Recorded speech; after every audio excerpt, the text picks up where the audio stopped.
Good afternoon. My name is Dr. Susan Feneck, and I am the CEO and founder of Juvenile Justice Impact. And today we have with us Lena and Ken Walther, who are the founders of Awareness is Prevention. And we're going to be talking about a major event that we are going to be having coming up on January 28th about education in grooming. That's going to be in Mayor Carolyn Goodman's chambers. And it's going to be focusing on how not to become a victim of sex trafficking, and January is Sex Trafficking Prevention Month. So thank you so much for being here, and thank you for inviting Juvenile Justice Impact to be a partner with you to be part of such an incredible cause. So tell us, thank you both for being here. Tell us about yourselves and how did you, AAP has been around for 8 years. Mm-hmm. And tell us how 8 years ago you came up with this idea. Like, what drove you to develop this company? I think the thing that coming up with the name, Lena should tell that story. How she was given a talk on human trafficking at UNLV. Yeah, and one of the students raised her hand and said, "Well, how can we prevent this? How can we prevent getting caught up in it?" And I said, "Awareness. Yeah. That's the prevention." And that's where the name came from. Because it is. If you are aware of what's going on, you have a chance not to fall for the tricks. And I got involved. I'm the Swedish consul here. So I got a phone call back in 2006 before anyone ever talked about trafficking. Mm-hmm. And it was the Swedish young woman who called me, and she needed help. She had a 4-month-old baby. She came as a tourist a year and a half earlier and met this guy and thought they were going to have a romantic relationship. Well, it turned out he was a trafficker, and he had her on, in those days, he had her on the streets and, abusing her, hitting her, giving her drugs, you name it. And she finally had a chance to call and found me. So, she wanted me to come and pick her up at the apartment. I said, absolutely not. We're all going to die. I said, you take that little baby when you have a chance, and you run out of that apartment, and you get to your phone, you call 911, police will come and pick you up, and they will take you to a shelter. And that's exactly what happened a few weeks later. And I got her out of the country with passports, since I can do emergency passports, and she was out within a week, and the guy had no clue what had happened. Wow. And the good part is the baby... the birth certificate had no father's name on it, which was a good thing, because otherwise they're encumbered for 18 years. Yeah. If you have the dad listed. Well, I couldn't have done the passport. Couldn't have done the passport either. I probably would have gotten an extra permission from the embassy to do it anyway, but regardless, it's a thing that people don't realize. And I'm trying to educate hospitals, but they don't really want to hear it. They don't understand the ramification to have someone on a birth certificate that's probably, if it's a trafficker, is probably not even the father. And they don't understand that the person, the mother and the baby is stuck with this person for 18 years. You can't take any medical decisions, you cannot take any major school decisions, you cannot get the passport. There's so many things you can't do. And the hospitals are resistant? Yeah, for them, what do you mean we shouldn't put the guy's name on there? I mean, if she seems to be getting along with it, the mother, I said, just leave it empty for the time being, because a DNA test, I do DNA tests at my office sometimes with paternity cases, and it's so easy to do. You just add it later. Right. So that was so far away from the question. That's okay. We're here just to talk, and I know that the grooming. So the documentary that they're going to be displaying on Friday, January 25th in Mayor Carolyn Goodman's chambers is going to be how not to become a victim of sex trafficking. And I know, for example, Dante came with the Attorney General's office, and we have Adrian Hunt from the Las Vegas Metro Police Department who are very close to Juvenile Justice Impact. They've been to every workshop. We were always supporting each other. And what he was just saying is that, there could be, a 9, 10, 11, 12-year-old girl, and then all of a sudden gets a ding, hey, you look pretty. You look wonderful. Let's meet at the park. Let's meet at the mall. Yeah. And then, they wind up being a victim. Yeah. Yeah. And a lot of times they have no idea who they're talking to. they assume maybe someone their own age sometimes, and most of the time it's definitely not. It's a perpetrator, pedophile, could be 40 and over, whatever. And then they entice them, they always want a photo. Oh, can you send a photo? And then, well, maybe you can unbutton your blouse, or maybe you can take off your sweater. It's steps. And then they isolate them from their friends. And then they alienate them from the family. And it's all these steps. And the documentary shows it so well. You can't miss it. First you see, and then they act it out with the actors, who's not actually real actors, but they are the ones who are doing it. And it's easy to follow, and you get it. Mm-hmm. And it's very important for parents and kids to see this, because if they understand what's going on, the level of gravity. Yeah. And we have a mutual friend, Susan Roski, and she was actually on a show of mine a few years back called the School to Prison Pipeline.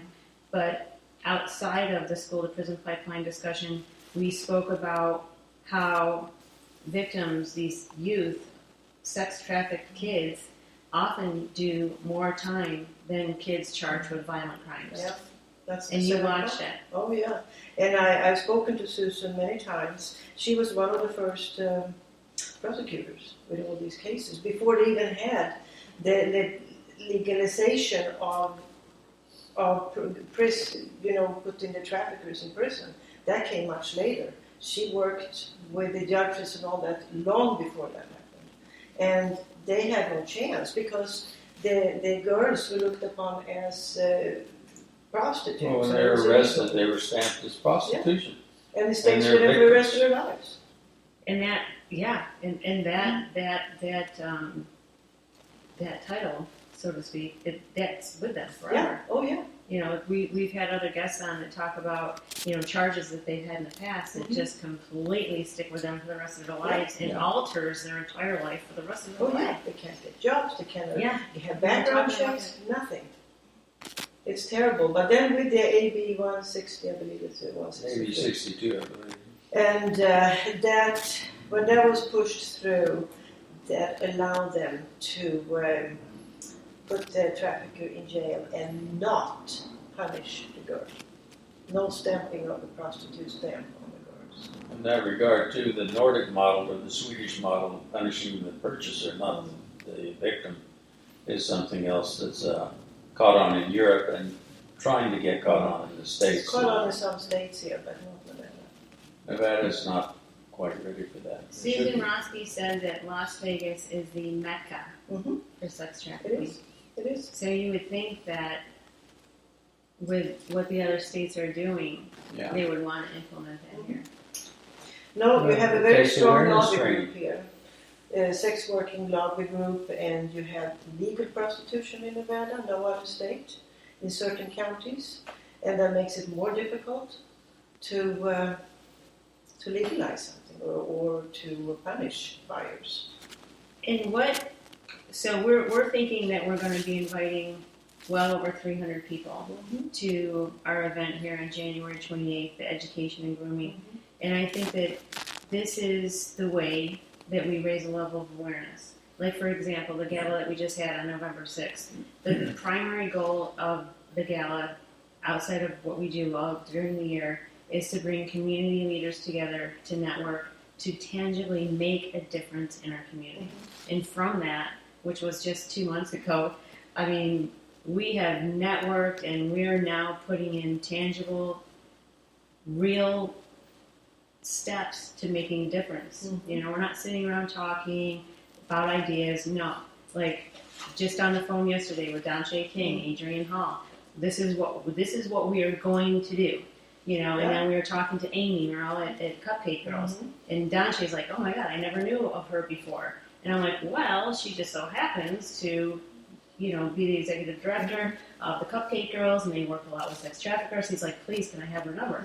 Boom, boom, boom. Now he's connected with her. Now we can invite the Cupcake Girls to this event. We can invite Cupcake King from the Attorney General's office. We invite Adrian Hall from the Las Vegas Metro Police.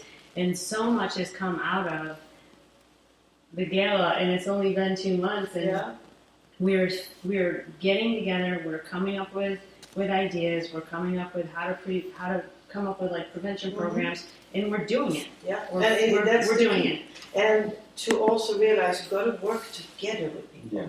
That's the only reason why we started our own foundation, because no one was working together. And no one was working with awareness. Everybody was working with victims, and that's wonderful. But someone has to warn these little girls or boys before they end up being a victim.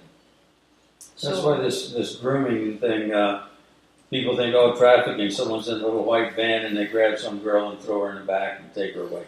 That happens very, very seldom. Now it's mostly they're groomed on social media. And there's certain sites, like one in particular we've been working against for over a year. Well, not quite a year, but maybe a year. Called OnlyFans. OnlyFans. And if a parent see that name, that the daughter or son is on this OnlyFans, it doesn't really ring. It's a very horrific site. It sounds almost like a musical fan club or whatever. OnlyFans, you don't. It sounds very trendy. Yeah, it's a $1 billion industry recruiting kids. It's virtually a porn site. It's a porn site, but it's a subscription site. You have to subscribe to join OnlyFans, and as a content uploader, you have to have a subscription. Then to view what someone has uploaded, you pay a price, and that price that they view the person who uploaded something, it can be very hardcore, and they pay money to that person that I think they keep 60% and they pay 40%. But at any rate, it makes it difficult for anyone to monitor because of what we call a paywall. Enforcement can't go in and just look at it without paying between $16 and $49 or something like that. So it's hard to see the depth of the depravity that they're doing on there. But that's how they catch kids, especially last year. Most kids were doing their studies online, and they were in front of a computer all day. And here comes something that you want to make some money, kid. And you just sign up here, $16, and you're going to make $1,000 a week. And someone would be thinking, I want to do that because think about how many parents lost their job, how many businesses shut down, So how do is there a way that, we find out who is the top person of this organization? Oh, yeah. And how do we It started in England in 2016 and by a British guy and his brother, and now it's owned by a Russian guy. He's also in England, but he's also lives in Chicago at times. It's too much money. You can't get it. It's hosted by Amazon Web Services. So one of the things we've been doing, we've been working with the lobbyist group in D.C. and the University of New Haven to try and do something against OnlyFans. Well, and also the merchant accounts. The merchant the Visa accounts. and MasterCard, because they are not allowed to pay money to minors. We only care about minors. We don't care about 18 and over. They can do whatever they want. But there is so many minors on this platform right now. And MasterCard has actually listened up to some extent. Visa just ignores it. Well, they said they were going to review it minimally. Yeah, we had a congressional people. We had a letter written by Ann Wagner, who's a congresswoman, and she managed to get 102 signatures from other congressional leaders to send to the Department of Justice to approach Visa and MasterCard to make them stop paying to minors. Unfortunately, none of the Nevada congressional leaders signed the letter. So when you're going against, now they've had a group, was it Exodus, that went against Pornhub? Right, yeah. They went against Pornhub, which is the biggest commercial porn site in the world. And they did get Visa and MasterCard to stop. Now that was quite an accomplishment. And we work with Exodus. Lena knows personally, she's given talks in D.C. at these big conferences and so on. To do this, when it's a multi-billion-dollar industry, a little petition. We have a petition on our website to gather signatures, but they don't normally do much. You have to go through the legislator. Well, they're getting paid, and they're making all their money through Visa and MasterCard. But to get to Visa and MasterCard, well, they got to provide merchant services providers or OnlyFans to their content providers. Content providers are the ones that upload pictures and videos. Subscribers are the ones that view it. And the traffickers that entice the kids to put it and guide them what to do. And that's a secondary effect. The traffickers and other people can find out their IP address, and they can find out through other social media where they live, and they can make personal contact with a content uploader. And that's why recruiting now is done primarily through social media access and sites such as OnlyFans. And they're pretty vindictive people when you're talking about, just like a pimp in the old days, if you try to mess with their property, you're going to suffer some consequences. Same thing with this. It's dangerous to go against them, but it's something that has to be done to protect the young kids. But is there a way that, like, say I were to log on? Hi, I'm Susan, or make up some name. I'm Kathy, and I'm 14 years old, and I'm just kind of sitting at home. I mean, is there a way to put people in that are not youth, maybe, and then the people that come after them, then they would be... To do a sting operation? Yeah. A sting? I think they've done many of those. But then they're still up and running and... Oh, yeah. But the thing is, they even help the kids, give them ideas on how they can steal an ID. Well, get your grandma's passport or do this and that. And all they need to do is hold up the ID next to their face and look into the camera. That's the age verification. Now, Google and other people have more advanced facial recognition for positive identification over the internet, but they're not using it. Now, if we could get that done, that would eliminate most of the problem. Of course, they could have a bait and switch. They could have someone like Kathy sign on, and then all of a sudden Kathy's getting paid for stuff that Julie's doing. So I mean, it's just what you have to do is punish the people that are making these kids and recruiting these kids, grooming these kids online. So the more people that are aware of this, I think the better off we'll be. Well, I think that for sure, 100%, this is something that we bring up on January 28th. And like you said, the awareness. I mean, because they're not going to be getting paid if it's not for Visa and MasterCard, right? Nope. So well, maybe they do other, they have other, that's the main ones. But they're they the have main ones. But imagine if we get a hold of the top people at Visa and MasterCard. We try. And they'd be like, okay, so you're supporting this, right? You're supporting this. Well, when MasterCard came back with it, they said, okay, find some victims, minor victims that wants to come forward, and so we can see that really what you're saying is true. Well, can't they just go to the website? Oh, they won't do that. You literally have to serve everything on silver platter for these people. Well, the thing is, too, again, since it's a paywall, the investigators have to sign up as a subscriber. And then they have to go through and search a million files till they find something that looks violent or an abusive type uploaded content. So it's not easy. We're working on ways that maybe the investigators could have access to the other side of the paywall. The center that actually is very effective is the National Center for Missing and Exploited Children in Washington, D.C., NCMEC. And they have a whole division with over 100 people sitting and just scanning their online sites and stuff. And it's a full-time thing for them. Sure. And they find a lot. And Each they help police the force police. has a group that are doing that too. Yeah. The PTSD rate is quite high. Oh, I'm sure. I mean, with sex trafficking, there's no discrimination. It's not like it's a tall person, it's a black person, it's a white person, it's a Hispanic person, it's a Mexican person. It could be anybody.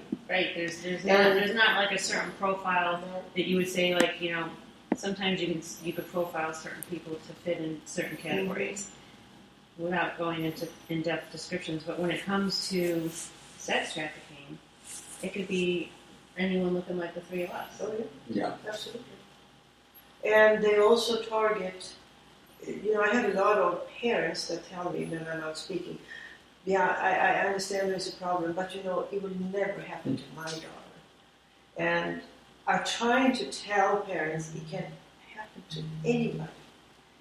They actually like to go after the little wealthier kids because normally they look better. They have the money to spend on perfect teeth and perfect hair and perfect everything. Mm-hmm.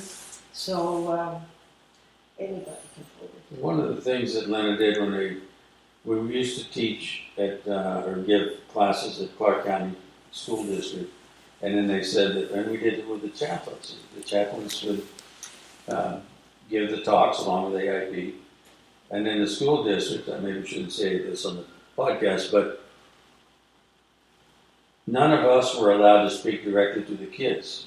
We could only train the social workers and the counselors. And the chaplains couldn't even go under the little cross on their shirt because that was religious and you can't have that in the CCSD. So that meant that was another reason that they wanted to have the social workers and the counselors at the school do it. And they would normally show a film that we provided and they would walk out of the room. So the kids, how much do you do teaching that way? So Lena went a step beyond and she told mothers and fathers, but mostly mothers, get a gathering of kids at your house and I'll come and give a talk. And when she finished the talk, she put out a questionnaire and asked them, would you rather have this type of information given to you with your parents or without? And most of the kids said with. Yeah. So that was a surprise. We thought it would because we could talk freely. We didn't have to be politically correct. We say whatever we wanted, and they could ask the questions they wanted to ask. It was very interesting. But you can't be everywhere at once, that's the thing. So that's why the next level will be social media on our part to get the word out. And so I've recently, as another result of the gala, been invited to speak at different schools in different events coming up. And this is definitely 100% going to be in the top 5 bullet points of what I'm discussing because people always think, oh, it's not going to happen to me, it's not going to happen to my kids, it's not going to happen to my niece, my best friend, or my daughter's best friend, because they're not aware of how relevant it is. They're not. And when I started speaking, it was actually 8 years ago. I go anywhere. I get all these organizations call me at churches and so on, and I said, sure, I'll be there. And for a while, I took a little 15-minute segment of Not My Life with me. It was this young girl. It was very well done, close-up of her. She was trafficked in a truck stop.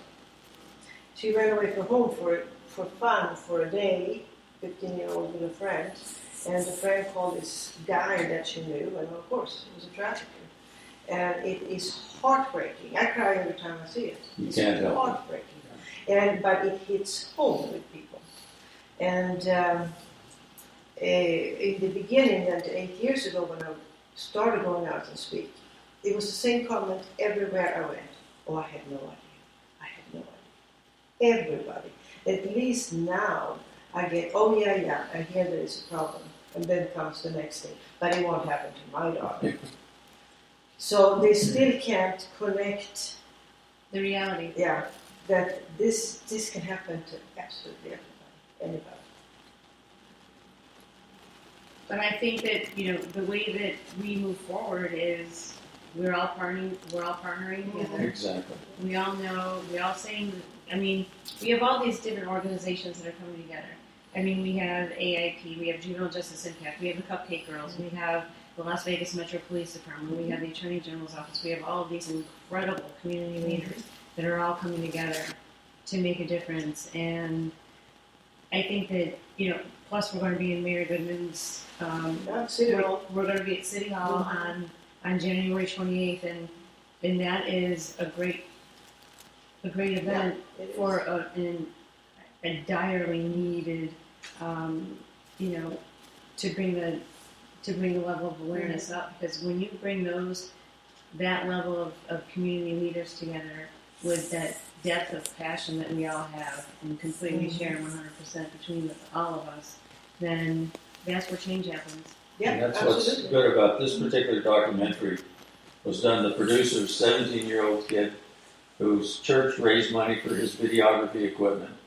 and he was asked to go to Houston, Texas, to film a documentary that she had an idea of, and they completed it with no budget, no script, in 3 weeks, and it won awards. And so we're bringing them out here just to show what can be done in the right spirit. There's no paid actresses or actors. Mm-hmm. It's all done, and it hits home. Mm-hmm. So they'll be here in person in Las Vegas on the 28th. And we're all going to be looking forward to meeting them. And what they're going to be discussing is the 8 steps of grooming. Mm-hmm. 8 steps. Yeah, and they show them so clearly. So even if you never heard the word grooming or what it is, you will after these 17 minutes. You don't know exactly. And it changes your life. Yeah. I know a judge right now that, he stands so much for sex trafficking. And we went to a forum just for the last month, I think. And Dr. Christina Villa was there from St. Jude, and Judge Boyd was there. And he spoke openly. He's like, so many times people ask me, did I have a family member or someone who was sex trafficked? And he's like, no, it was just that one case that had such an impression on me. And I've had several cases, unfortunately, that gave so many impressions that changed my life forever, that has led me to do what I'm doing today. And here we are at the podcast, right? And the whole purpose of this podcast is to raise a level of awareness, to have people come on, to have people talk, to people have a voice, so people don't think that they're alone in a situation where they might otherwise think they are. Yeah. Oh, absolutely. And what really makes me happy, because I always talk about it. If I can be at a cocktail party, sooner or later I'm going to be talking about the dangers. You can't help it because there's so many people that don't know about it, and next thing you know, it's like, when I talk about the corruption of the juvenile justice system and the family court and this and that, they're like, what?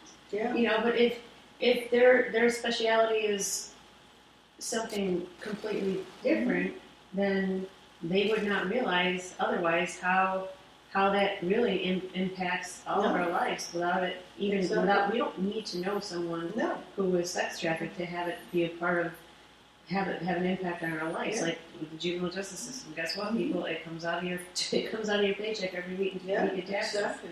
Right? Yeah, but what really makes me happy, occasionally, but fairly often, people come up to me and say, I remember what you talked to me about at that party. I've really been thinking about this. I'm reading up on it more. I'm beginning to see how common this is. Yeah. And it makes me very happy because talking about it, at least they listen and they remember, and it does stick with most people. So we're planting seeds. Mm-hmm. And I think that's the great thing about what we're doing. Social media has its pros and cons, right? Because we're talking about the cons with the OnlyFans, right? But the pros, in our cases, is talking about companies like OnlyFans, talking about, the events that we're having coming up, talking about why we're doing it, when we're doing it, who's going to be there, and while we are there, hey, Dachi, hey, Adrian, hey, this one, hey, that one, Amy, this one, that one, okay, what can we do, with everyone's resources? Because they might have a door that could be opened only by them, but you know what? You're going to be the best 2 people to be walking through it. Yep, exactly. And that's the whole point, is to bring people together.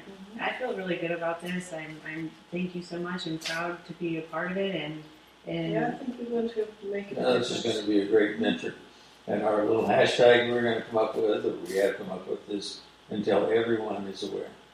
I love it. Until everyone is aware. I always say, be the change. There you go. I love that. Well, we can come up with a whole list of them, and we can share them amongst ourselves. And I just, and what a lot of people don't know is what an incredible community we live in. Yeah, it is. Yeah. And it's just, it really is incredible how everyone comes together. Like, you're like, oh, hey, do you know Chaplain Down? I'm like, of course I know Chaplain Down. She was like the person who, with the chaplains, the chaplains who always come to the gala, to show that respect.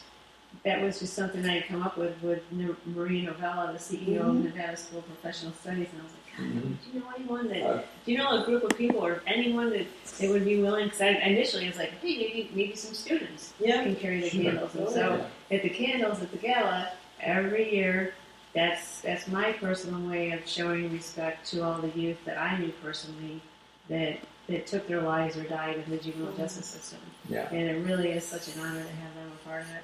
But yeah, so he's like, hey, you know Chad? I'm like, oh, of course I know her. And you're like, you know this I think we're going to find we know a lot of other mutual contacts. Yeah. Because we're on the same page. Yeah. Yeah, exactly. We have the same goal. The same passion, the same mission, the same goals, the same heart that we're putting into everything, and it really is. And you can actually see when you start working with something you're passionate about, you can make a difference. You can. One person can make a difference. Yeah, that's all it takes. Mm-hmm. And now we're not just one person. Yeah, we're all of us, and we all know each other. Yeah. I'm like, because sure. it's so funny. Like when we were previous to the podcast, we're like, hey, I'm like, well, you know, I know this person. I'm like, well, of course, you know, we all know each other. And then there's a lot of people that are on each other's team, so to speak, like the Cupcake Girls. You know, I was like, down, she's like, hey, wait a minute, I didn't know about that. And I'm like, all right, well, click, screenshot, share. And Amy was like, oh my God, that's fantastic. Thank you so much for giving me, you know, so we're not going to know everybody. No. But you know what? But hey, just like yesterday, I shared the contact with him, you're sharing the contact, we know Chaplain Dow. No problem. Yeah, it's all meant to be. Yeah, absolutely. Well, thank you so much for being a guest, and I'm looking forward to being a part of your event on the 28th on every level. Can you, before we wrap up, can you please tell everyone where to find you, and if they would like to get a hold of you, what is your contact information and that? Yeah, website is a good place, aipnv.org.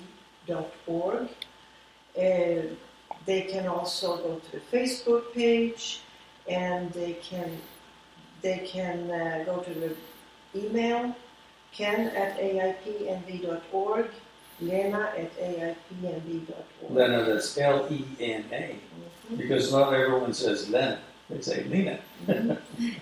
So it's Lena. That was the name of my grandmother. Yeah. Oh, cool. That's aipnv.org. So yeah, that's And AIP stands for Awareness is Prevention. And then we can be reached at if you want to call us, we can be reached at 888-JJI-0010. You can check out our website at www.impactjji.com. Or if you would like to leave us a message, it's at juvenilejusticeimpact@gmail.com. And thank you so much for being here. We are going to have you back again as a guest when we get closer to the date of our event coming up on the 28th, and maybe like 2 weeks beforehand, maybe. And by then we'll have our flyers done, and who's doing what, and who's gonna be there, and we can maybe have along some of the other people who are going to be involved in the January. We can bring along people that are going to be involved in the January 28th event. And then we can have them come together, all of us, and we could sit around and have like kind of a roundtable discussion and talk about it to promote it. And we're going to fill those 350 seats. Yeah, that will be wonderful. Will be capacity. And teenagers and preteens are welcome. Of course, sure. So some of the schools that we're all involved in, we can talk to.